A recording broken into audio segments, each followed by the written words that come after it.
and we knew of each other in high school.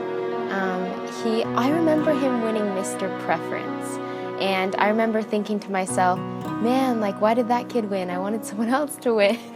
And I've told him that before. I saw her a few times in school, and then when I was on my mission, there was an article of her in the church news out there. I remember one Sunday we were going through some stuff after some reporting, my companion and I, and saw her article in the church news, and I had forgotten about her. I had forgotten about a lot of stuff, of course, but I saw her and I was just like... After his mission, he came home and he messaged me on Facebook. I messaged her on Facebook and asked her if she wanted to get together. He had like this cute message, and then we went on our first date. And she said yes, and that's how we first met.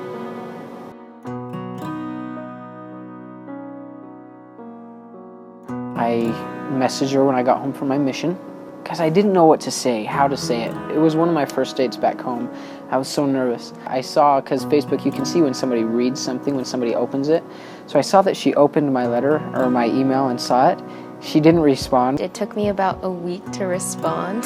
He had like this cute message, and I read it, and then I didn't answer for a week. And so I was like trying to read through it again to figure out what I said wrong. I was so nervous that I had said something stupid. I didn't want to be too forward and be like, yeah, you know, I want to ask you out on a date. So I said, let's get together and talk about Ghana. And at first, I thought it was like a business meeting, because when he messaged me on Facebook, he's like, let's talk about Ghana. That's how I do business, by the way, so.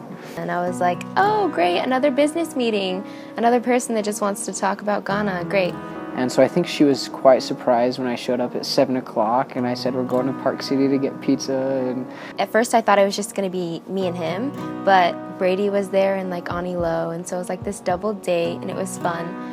We had pizza, and then we ate a Pizookie afterwards, and then we came to the mattress store because we were on a double date and watched a movie, and I just couldn't help it. I wrapped my arms around her, and I guess I've never really wanted to let go.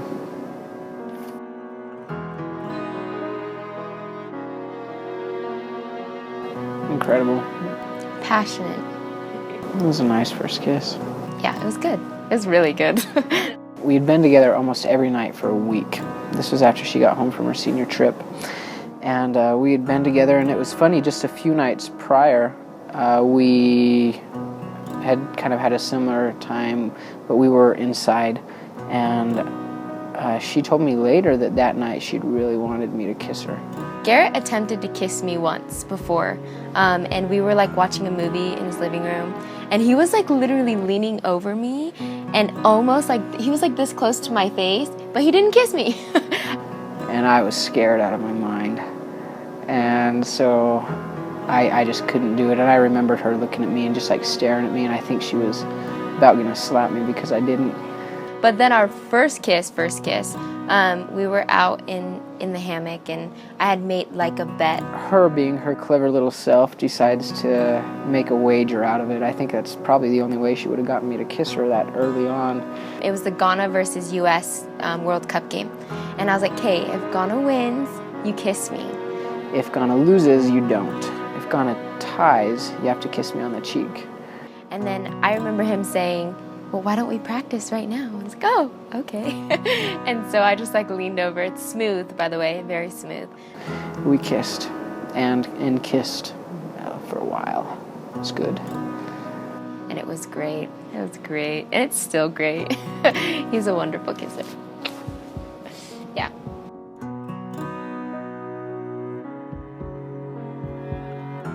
He does a lot of funny stuff. She's got quite a few, I know, because I'm always laughing at her. Sometimes he sniffs a lot.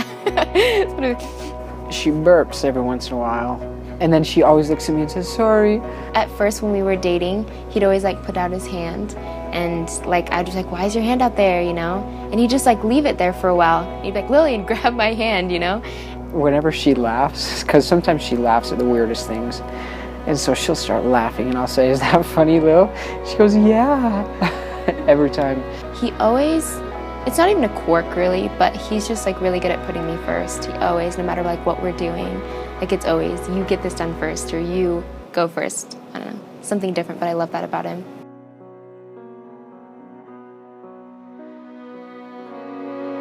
The night we got engaged was kind of a funny night. I had something special planned.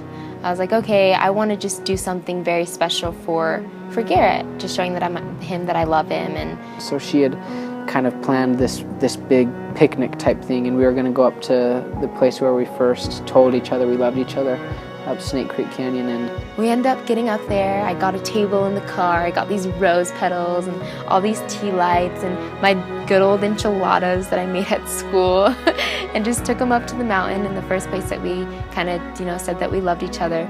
So we get up there and it's cold and it's windy. And these lights, like these tea lights, are not lighting at all. And so then our enchiladas kind of got cold, and I don't even know. I didn't even have a tablecloth. I put rose petals on the table we had, and they just like blew off.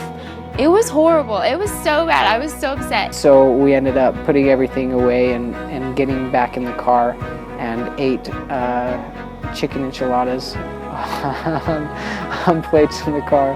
Next thing you know, we're driving down, back down the canyon. We were in Snake Creek Canyon. We start driving down, and he takes me to this spot. He's like, I want to show you this cool bridge. And I was like, oh, okay. And so we started walking towards the bridge. We eventually got to a path that was lit up with tea lights, and he picked up a rose and started walking me towards this table that had rose petals on it, sparkling cider, and my ring and candles. Because I knew that Jeff was going to pick up the ring, and I didn't know how we were going to get the ring up to where we were. And so my first thought was, call Shelby and tell her that we need a falcon to fly in on my arm with the ring like tied to its ankle or something. Then I came to my senses and realized that probably wouldn't work, and so my second thought, Jeff's drone. But he walked me towards the table, and he got out my ring that I didn't think I was getting, and got on one knee and asked me to marry him. Yes. Yes. And she kept saying, oh my gosh, oh my gosh, oh my gosh. Oh my gosh. Kneeled down and asked her to marry me. She said yes.